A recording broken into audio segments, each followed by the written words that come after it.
Real Madrid started the match with a 4-3-3 formation, replacing Arda Güler with Rodrigo, but it was Valverde who was playing in the right wing position in an effort to press Pachuca from the front. Pachuca played with a back three, and Xabi Alonso set up the team to press Pachuca man for man. The strategy for Xabi Alonso was to press from the front and play with more initiative without the ball, but that all changed pretty quickly when Raul Ascencio received the red card, only 7 minutes into the match. Real Madrid was then forced to sit deeper and focus on being stronger in transition, utilizing runners off the ball, with Tchouameni playing as the sole pivot. What's interesting is before the match, Xabi Alonso said that Tchouameni would be the cornerstone of Real Madrid's new system. This is a big transformation from where Tchouameni was. Think about where Tchouameni was. He was dropped against Manchester City 3 seasons ago away at the Etihad when we got demolished 4-0. If you guys remember, he opted for Toni Kroos at the 6, and he played Luka Modric and Fede Valverde as the two other midfielders. But for Xabi Alonso to come in and say that he's a cornerstone of his team, that surely has to fill him up with confidence. After the match against AC Milan in the Champions League, Tchouameni was booed at the Bernabeu, and a lot of Madridistas were questioning whether he was going to be the guy moving forward to lead Real Madrid as the defensive holding midfielder. But he has recovered his form and he's been playing spectacularly. He is going to be essential in this new system, not only in terms of winning aerial duels, but in terms of being the connector between the defensive line and playing those line-breaking passes from the back. Now, when you look at this match overall, it changes drastically after we get the red card. So let's first start and talk about the red card that Raul Ascencio received. First of all, that was a very bad decision by Raul Ascencio. Was it a little soft to give him that red card? I'd probably say yes. This was a little bit of a soft foul, but a foul nonetheless, and you cannot really argue against a red card. In the last match, Raul Ascencio gave up a penalty. So again, another really poor decision. And let's not forget, in the Copa del Rey final against Rafinha, where he goes down, the VAR reviewed it and ruled that it wasn't a penalty, and rightly so, but again, Raul Ascencio should have never gone down in that situation. He created that opportunity for Rafinha to earn a penalty. It seems like a lot of inexperience from him.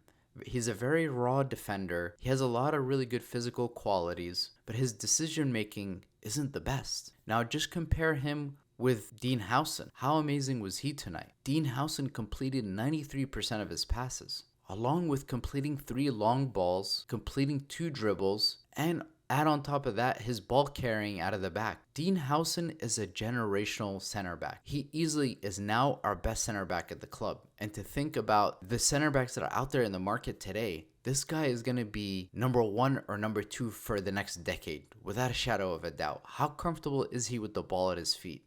This was the best purchase by Real Madrid. I'm just so happy about the Dean Huijsen signing because the little bit I've seen from this guy, I can just tell that he's going to be extremely successful at this club, being a starter. And speaking of future players who could potentially join him, Konate's contract ends next season, so let's hope that could be potentially the signing that Real Madrid brings in next season. But in terms of the rest of the season, Xabi Alonso is the manager who really prioritizes. He's less about the system, he's more about maximizing the players he has at his disposal. And now that Rudiger is back, I'm not so sure that Raul Ascencio will be a starter going forward. And that's why I don't think Real Madrid will go with a back 3. I have no idea what kind of condition Eder Militao is in, or David Alaba. Obviously, David Alaba is going to be in worse condition, but Eder Militao is just coming off of his second ACL injury. So if you ask me, it seems more than likely that Real Madrid will not sign another center back, and they'll just ride it out the players they have this season. Now, when Real Madrid goes down to 10 men, we go to a 4-4-1. And we start to see Vinicius play more on the inside. And he had a really good performance playing on the inside and not just being isolated in situations where he's in a 2v1 out in the wing. And we've seen from Vinicius, when he's played on the inside, Vinicius has that in his locker. He has the ability to receive the ball with his back to goal and to play that connector. And that's what I'd like to see more of from Vinicius and from Mbappe when Mbappe is back, is to have both of them move into the wing, drift into the inside, combine the way Benzema and Vinicius did. When you look at this game overall, Real Madrid, although down to 10 men, still controlled possession with 57% and created an XG of 1.06. But because we were down to 10 men, Pachuca had an XG of 1.54. So again, a lot more work needs to be done on the defensive side of things. But overall, Real Madrid controlling possession and having 57% versus our last game against El Hilal where we had 52. But again, El Hilal is a squad that does control more possession. They're a team that controls the ball a lot better. And what we also saw in this match is that Jude Bellingham was actually played in a different role. Jude Bellingham had many more touches in this game on the ball, playing a little deeper, but still able to make those runs in the half space. And of course, that's where his goal comes from, the opening goal. Jude Bellingham is the kind of player who's really good in tight spaces. He's very press resistant. So in terms of evading the press, this is somebody you need on the ball. So utilizing him in deeper positions, but also having the system where Jude Bellingham can make those late runs through the half space is going to make it so difficult for the opposition to manage. And that's why we really need to take advantage of Jude's full capabilities. And we also see Fran Garcia making overlapping runs. Under Carlo Ancelotti, Carlo didn't like playing Fran Garcia with Vinicius because he said they like to make very similar runs and occupy the same spaces. Whereas when Camavinga was playing at left back, he liked to invert rather than to make overlapping runs. And that suits Vinicius more because he likes to play in the wide space. It would be interesting to see how that combines with Alvaro Carreras because he's the player who actually can play on the inside.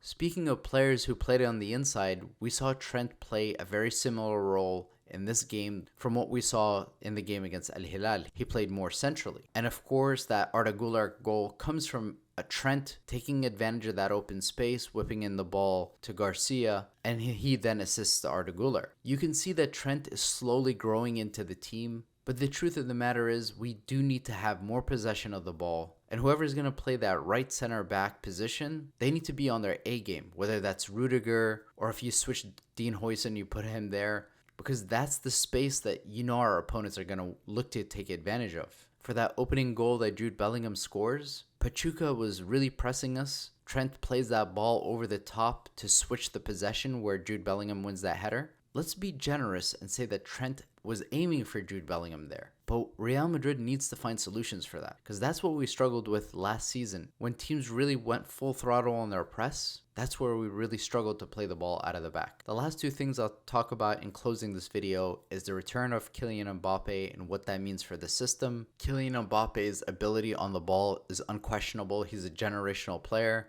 But Garcia gives you more of that physical presence in the box.